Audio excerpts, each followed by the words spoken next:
Your 15 years here are over, he said, like he was handing me a receipt, not a career execution. First day on the job, and this fresh out of some MBA factory CFO was already swinging his ego around like a kid who just found his dad's toolbox. He didn't even sit down, just strutted in like he owned the oxygen and dropped that line like it was Shakespeare. I stared at him for exactly 3 seconds. That's all it took to catalog his posture: overconfident, his wristwatch too shiny, and the fact that his tie was still factory creased, meaning this man hadn't earned one real day of sweat in this company yet. So I smiled. Real calm, real smooth, and I said, "Good luck with the quarterly reports. Now, if you're just tuning in, take a second to tap that little subscribe button and give this story a like. I know 97% of y'all are listening without subscribing, and hey, no judgment, but it helps more than you know. Keeps our caffeine flowing and the drama coming. Anyway, back to this clown in my office. He blinked like he wasn't expecting anything except tears or maybe a begging speech. I gave him neither. Just gathered my coffee mug, the one with Bite Me and Comic Sans, and dropped it into my banker's box with a grace that comes from surviving 60-hour weeks, 4 ERP migrations, and one full-blown embezzlement scandal that I quietly buried for the good of the company. Security will escort you, he added, gesturing like I might steal a stapler. Sure, I said, just as soon as I log out. I didn't, of course, didn't need to. Everything critical was encrypted, auto-scheduled, and system-bound. My calendar entries were clean. My files, neatly zipped and archived. The real meat of the operation, the forecasting platform, well, that was a different story. No dramatic slow claps or gasps. I wasn't trying to be a martyr or a mystery, I just walked. Past the intern who never looked up from his phone. Past Denise from payroll who mouthed he's going to regret this without even blinking. Past the ficus I'd nursed through 3 winters and 1 roof leak. No exit interview. No farewell email. Just a polite nod at the security guy who looked more embarrassed than I was. I hit the parking lot like a ghost slipping out of its own skin. 15 years. 15 years of late nights with vending machine dinners, budgets held together by my sanity, and annual reviews that called me a quiet asset. Turns out quiet is just corporate for disposable. But disposable doesn't mean gone. Not when the entire financial forecasting system, when they used to make multi-million-dollar decisions, runs on scripts I wrote, databases I built, formulas I designed. Stuff I never documented in any public wiki. Not out of malice, just efficiency. They never asked how it worked. They only asked that it worked. So when Mr. New Money starts swinging his axe without even checking the tree's roots, well, let's just say I left more than my coffee mug behind. I left them something else too, a ticking silence, coded in rows and columns, waiting to speak. And in just a few days, that silence, it was going to scream. The badge clinked softly as I dropped it onto the HR desk. No speech, no drama, just the faint scent of old carpet glue and desperation lingering in the beige hallway like every career that died in this place. Are you sure you don't want to? The HR girl started, clearly rehearsed, clearly new. I cut her off with a look. Not rude, just finished. Nodded and swivel-clicked back to her monitor like she'd never seen me. Give her a year, I thought. She'll either grow a spine or learn to fake smiles with pharmaceutical help. I lifted the single cardboard box I'd packed, no inspirational desk plaques, no framed pictures of fake vacation smiles. Just the Bite Me mug, my wireless mouse, mine, not company issued, and a little origami crane someone folded for me during Q3 hell 3 years ago. It was stupid and I loved it. As I passed accounting, I saw Greg lean out of his cubicle. His eyes flicked from the box to my face, then to the CFO's glass office door. He didn't say anything, but his mouth moved, just a whisper, he's going to regret this. I didn't nod, I didn't even blink, just kept walking, because Greg wasn't wrong, but he also didn't know how wrong the CFO was going to be. Downstairs, the security guy, Raymond, even stand up. He just tilted his head, looked at me for a long second and said, "You good?" "Golden," I said, shifting the box under one arm. The doors hissed open. Sunlight, traffic noise, a woman yelling at someone over a parking spot. Life was still moving. No fireworks, no brass band. Just me, walking away from a building I'd spent 15 years keeping afloat while execs played musical chairs with the C-suite. But see, the thing they never understood, thing none of them wanted to understand, was that those quarterly reports they loved to flash around like PowerPoint pornography, those weren't just Excel exports, they were a symphony. A beast built out of conditional logic, raw data scraping, pattern prediction, and 5 different forecasting algorithms stitched together with digital duct tape and my personal paranoia. No one else even asked how it worked. They just got their pretty graphs and their market projections, slapped them into a slideshow, and called it innovation.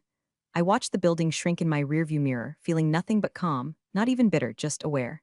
The platform was scheduled to self-lock in 48 hours if no valid credential activity was detected. That wasn't sabotage, that was protocol. My protocol prevents stale data, forces recalibration, and oh yeah, requires biometric confirmation. Mine, and guess what? New CFO never asked for a handoff. Never requested admin elevation. He just printed a termination notice, flexed for the org chart, and went back to thinking big. So I drove home, cracked a soda, and opened my laptop. Not to check email, I'd already forwarded anything useful to my personal archive. No, I opened it to see the logs. At 2:43 p.m., IT attempted access to the core model. Result: access denied attempts 3. Reboot trigger initiated. Estimated lockout countdown 47 hours 12 minutes. I smiled, not because I wanted to watch them burn, but because I knew I didn't have to do a damn thing. They fired me thinking I was a cog, but I wasn't the cog. I was the engine. The thing about men like him, the ones who mistake authority for ability, is they think confidence is a substitute for competence. By Monday, he was already booking the executive conference room for Thursday's quarterly board review, puffed up like he'd invented double-entry accounting. He sent out a smug little email, excited to present my first quarterly update, expect streamlined insights and a modernized forecast delivery. Let's raise the bar. Raise the bar? Buddy, you haven't even found the ladder. Meanwhile, deep in the bowels of the server logs, the cracks were forming. IT flagged the main forecasting model twice, once Sunday night and again Monday morning, with vague little alerts like unexpected formula behavior and credential mismatch. They opened a ticket, escalated it to Tier 2, he closed it. Literally hit resolve with no comment. Too busy updating slide templates and Googling synonyms for synergy, I imagine. From my kitchen counter, coffee in hand, I watched the internal chatter trickle into the cloud backup I'd configured for safety redundancy years ago. Not spying, just preventative retention. The alerts were all there in plain text. Forecast model main locked, requires biometric sequence clearance. Backup utility inaccessible, credentials expired. Admin override attempt rejected. The language was dry, but I could hear the panic buried underneath. He was walking blind through a minefield, and tap dancing while he did it. On Tuesday, he called a quick sync with finance to review data trends. Except the data trends weren't trending. They weren't even loading. The interface would flicker, give him a static bar chart from 2 quarters ago, then crash. A junior analyst, bless her terrified soul, raised her hand and said, the formulas seem off. He waved her off with the kind of grin people use to hide the sound of an internal engine fire. Probably just a permissions thing. We've had a lot of legacy stuff floating around. I'll streamline it. Legacy stuff. That's what he called the thing keeping the board from screaming. Every year, that forecasting model took raw sales data, churn metrics, international tax shifts, supplier volatility, and 3 decades of behavioral indicators, and turned it into something the board could digest in 5 bullet points and a pie chart. It didn't just exist. It learned. Now it was locked. Wednesday morning, he copied and pasted a half-baked projection from an old presentation and dropped it into a new deck like nobody'd notice. IT tried again to ping the platform. They got another wall of access denied, and a helpful little subline I'd added after the embezzlement scare of 2019. Contact authorized architect for recalibration protocol. There were only ever 2 authorized architects. One retired in 2020. The other, she was currently baking banana bread and humming to Fleetwood Mac. He still hadn't called, still hadn't even acknowledged anything publicly. But in Slack, whispers were starting. A marketing exec DM'd someone in finance. Why does the main model say her name on it? Another thread lit up. Anyone know how to update the projections? Getting weird errors. The answers came back vague, confused, nervous. No one dared say it aloud yet. But the thing they were all leaning on, all depending on, wasn't leaning back. And I sat there, watching the countdown clock tick closer to 0, feeling something that wasn't quite joy, but sure as hell wasn't regret. Thursday, 7:42 a.m. In the executive conference room, where the walls were glass but the thinking rarely transparent, the CFO was trying to open the forecast model for a final pre-meeting review. His assistant had already placed the tablet in front of him, the projector humming gently, waiting to display months of future-proofed financial clarity to the gods of the boardroom. He tapped, waited, tapped again. The screen went black. Then red text bloomed across the center, loud and unapologetic. Access denied, authorized user, redacted, credential signature, EM. And just like that, the room's temperature dropped 10 degrees. He muttered something under his breath, probably a curse, possibly a prayer, then jabbed the screen like it owed him rent. The assistant blinked. Is that supposed to happen? He stood up fast, too fast, chair clattered behind him. Get IT, now. Meanwhile, 6 floors away, the IT team had already seen the lockout attempt.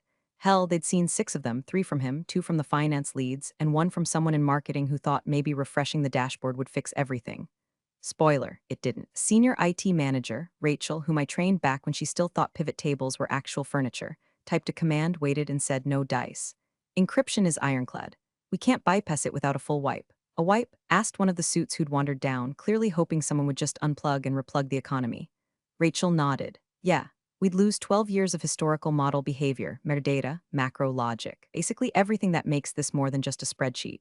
Back upstairs, the CFO took a long, deep breath and smiled through it like he was still in control of the steering wheel, despite the fact the car was now on fire and headed for a cliff. It's a minor glitch, he told the room full of executives arriving early. Just some outdated permissions. Happens all the time in legacy systems. Legacy. There's that word again. Like it was my middle name and not his lifeline. He started flipping through a backup presentation built on guesswork, gut feeling, and sheer ego, all while trying to casually mute his phone every time IT pinged him with another failed override attempt. And me? I was sitting on my porch, sipping my second coffee of the morning and watching my neighbor try to parallel park for the fourth time. Laptop open. VPN active. Logs streaming in. Each failed login attempt pinged like a polite little doorbell from across the city. 7:42 a.m. Unauthorized credential 7:43 a.m.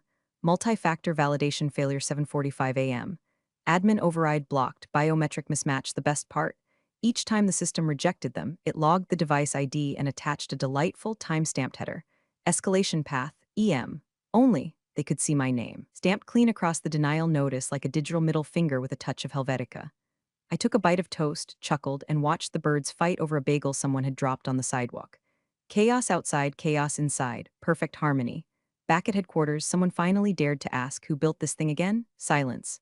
The CFO clenched his jaw. We're handling it, sure. He hadn't called, still hadn't reached out, still spinning his narrative like the problem was the software, not the fact that the woman who designed it now had a front row seat to his unraveling. And the board meeting? Less than 90 minutes away. Tick, tock, enjoy the show. 9:02 a.m. The boardroom smelled like expensive leather, nervous sweat, and the kind of desperation you only see when rich people realize their money might not be multiplying on schedule. The quarterly meeting had officially started. The coffee was poured, the donuts were untouched, and the screen behind the CFO still screamed, access denied, authorized user, EM. The same two red lines had been blinking for the past 34 minutes. Where are the projections? Asked Franklin, one of the older board members with a voice like he'd been drinking gravel since the 80s. We're sitting on 3 pending acquisitions. I need those numbers. The CFO, slick with performance anxiety but trying to hold composure like a rented tuxedo, forced a chuckle. Minor hiccup. We're experiencing some short-term tech issues with our legacy forecasting tools. I'll walk you through some provisional data I've compiled. He clicked to the next slide, a Frankenstein bar chart that looked like it had been built in PowerPoint by a caffeinated raccoon. This isn't the model, said someone else flatly. It wasn't a question. No, he admitted. We've got our team working on it. The actual file, well, it's temporarily inaccessible. Why does it say her name? Asked a venture partner dialing in from a Cayman villa. He zoomed in on the shared screen like he was reading an arrest warrant. EM, silence. The CFO swallowed. Emily Morgan. She built the original system. I've been in the process of untangling some outdated security protocols. Outdated, that's cute. From my kitchen, I stirred my oatmeal. Logged into the shadow node, which was still pinging override attempts every 6 minutes like a metronome for corporate failure. I clicked into the CFO's mobile activity log. He just called Linda from operations, then Greg in supply chain. Then even Pam in HR, mid-level manager after mid-level manager. Fishing, trying to be discreet. Hey, do you have her number? Have you heard from Emily? Could you maybe, check in on how she's doing? Texts were even worse. Hi, hope you're well. Quick thing, any chance you can reconnect us with Emily? She might have some helpful insight. One guy even sent, we'd really appreciate her input. Just until we're through this bottleneck. Totally informal bottleneck, that's what they were calling it. Meanwhile, I was polishing off my oatmeal and starting a jigsaw puzzle I'd been putting off since 2021. No rush, let them sweat. Back in the boardroom, the CEO's face had gone tight. That signature expression where you can tell he's doing mental math between damage control and headhunting. So you're telling us, he said, leaning forward, that our entire predictive forecast system, which informs our supply orders, hiring decisions, investment timing, and Q4 budget alignment, is currently inaccessible because the only person who could access it was terminated without a transition plan? The CFO hesitated. It was an oversight, and she hasn't been contacted. Another hesitation. I thought it best not to escalate without protocol. One of the board members muttered, we are protocol. Phones started vibrating. Whispered side conversations erupted like popcorn. Get her on the line. Do we even have her number? Did legal sign off on her termination? Why wasn't this flagged before the meeting? The CFO stood there, jaw tight, hands folded like a priest asking God to reschedule Judgment Day. And I was sitting cross-legged on the floor in my pajamas, putting together the corner pieces of a seascape puzzle and letting my phone vibrate silently across the counter. Because I wasn't ignoring them out of spite. I was ignoring them out of design. Control isn't loud. It's quiet, invisible, like a lever no one notices until you take your hand off it and the machine stops turning. And the machine was very much stopped. By 10:37 a.m., the CEO had heard enough whispers to start a storm. He'd spent the last hour sitting stone still at the head of the table, watching the CFO spin a second-rate circus of half slides, recycled talking points, and buzzwords duct taped to speculation. But the moment his phone buzzed with a message from legal, subject line, no documentation found, forecast system ownership, he stood up without a word and walked out of the boardroom. The board followed with their eyes. A few exchanged looks. One leaned to another and whispered, "He fired the wrong person." That phrase would echo like a funeral bell down the hallways for days. In his office, the CEO didn't pace, didn't shout. He just stared out the window with his jaw tight, watching a landscaping crew dig decorative trenches while the company's own forecast infrastructure lay 6 feet under. He called IT. "Tell me exactly who has access to the forecasting system," he said. A pause. Then the IT director, voice strained but precise. "Only one user profile is authorized to unlock or recalibrate the system's predictive engine. All other accounts are view-only or dependent on admin shadowing. And that user is Emily Morgan. Her profile is still listed as primary architect. Fingerprint encrypted. Two-factor tied to her personal keychain. No backups, no secondary. Silence. We tried a sandboxed override," the director added. "It bricked the simulation model and flagged a corruption warning. So we can't even fake the forecast?" the CEO asked. "No, sir, we'd be running blind." He ended the call, sat down slowly, and stared at the phone like it might grow legs and walk away to avoid being blamed. He pulled up her old employee file. The last note on her record: quiet, reliable, systems-minded, tends to hoard responsibilities. Recommend delegation training. Below it, the CFO's termination signature, timestamped 4 days ago. He hit the internal line, "Get me her number, personally." Meanwhile, I was painting my toenails, not for vanity, for peace. The sun was warm through the living room windows. My inbox had started to quietly buzz with LinkedIn pings from old colleagues who'd suddenly remembered I existed. Subject lines like, "Hope you're well. Quick cue thinking of you, do you have a sec?" Greg even sent a gif of a dumpster fire with the caption, "Guess what they're watching in the boardroom today?" I laughed out loud. Then I logged into the node, checked the access logs again. Nothing had changed. Same failed attempts, same red locks. But now the metadata had a new entry, query flagged, user dependency structure M accessed by CEO. There it is, I thought. He finally looked under the hood. Because for 15 years, no one wanted to know how the sausage got made. They just wanted charts, projections, trend lines with polite curves. But now that the chef was gone and the kitchen was burning, now they were interested. And I knew my value had never been higher. I could hear the questions piling up like invoices on a broken printer tray. Why didn't we clone her access? Why was there no disaster recovery protocol? Who approved her termination without a knowledge transfer? Answers were simple: because I did everything, and no one ever asked how. Now they needed me, not as a cog, not as Emily from finance, but as the keystone holding up the whole damn cathedral. My phone lit up, private number. I smiled and let it ring twice. Then 3 times. Bargaining power peaks in the silence before the call is answered. It was just after 8 p.m. The kind of quiet that hums, dishwasher sloshing in the kitchen, wind brushing the curtains, the occasional creak of an old house remembering you live inside it. I was halfway through a glass of wine, feet up, blanket over my lap when the phone rang. No caller ID. Just that sterile gray glow of a blocked number that only ever means one of two things: spam or someone finally swallowing their pride. I let it ring once, twice, 3 times, then I answered, a pause, breathing. Then Emily. The voice was low, controlled, tired in a way that said too many hours, too many egos, and one very big mistake. It was the CEO. "I know this isn't protocol," he said, "but protocol isn't working right now." "No kidding, the board is still here, they've been waiting. And the only thing we can pull up from the forecasting model," he exhaled, "is your name. In red, with 2 words underneath, access denied." He paused again. "Explain." I didn't answer right away. I looked out the window. A neighbor was walking their dog. The street lamp made the sidewalk glow like an old postcard. Then I said calmly, "That depends." Another pause. "On, do you want a short-term fix or a permanent solution?" He was quiet, not the defensive kind of quiet, the calculating kind. The kind where you can hear the exact second someone realizes they're not holding the reins anymore. "I'm listening." I took a sip of wine. Let the silence stretch again, not to be petty, not to be cruel, just to give gravity the space it needed. "Your CFO made a call without due diligence. You trusted him to streamline what he didn't understand. And now your company is flying blind into Q4 with 3 pending acquisitions and no verified financial trajectory." More silence. This one had weight behind it. "Emily," he said finally, "just tell me what it takes." There it was, the shift from command to request. I stood up, walked to the window, and watched the dog sniffing at a storm drain. The night was quiet, but I could feel the heat of 20 boardroom eyes in another part of the city waiting on my voice like it was oxygen. "No more under-the-table nonsense," I said. "No intermediaries, no discreet outreach. You want this fixed? We do it right, official, documented, and clean." And he asked, "I'll need full reinstatement. Same title, same system authority. But this time I report directly to you. No CFO in my chain of command. No interference." He didn't argue. "And compensation?" I smiled. "We'll discuss a performance clause. One that reflects my actual value, not just what HR thinks the market says I'm worth." A pause, then surprisingly a soft chuckle. Fair enough, I could hear chairs scraping in the background. People murmuring. Maybe someone reading lips. Maybe someone realizing for the first time that the most powerful person in the company wasn't even in the building. Emily, he said again, quieter now.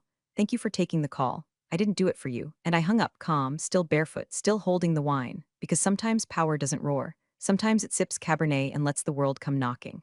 The next morning, I didn't rush. No triumphant strut. No dramatic heels echoing off marble floors. Just slacks, a dark sweater, and a calm walk through the lobby like I'd never left. Because in the ways that mattered, I hadn't. The receptionist froze when she saw me, eyes wide like a ghost had wandered in for a meeting. Is someone expecting you? I gave her a kind smile. They are now. The elevator ride was quiet, just me and the hum of corporate tension tightening by the second. Floor 23, executive level, opened like a wound. The hallway buzzed with whispers, phones to ears, assistants moving like they were dodging sniper fire. When I stepped into the boardroom, the energy snapped like an overstretched rubber band.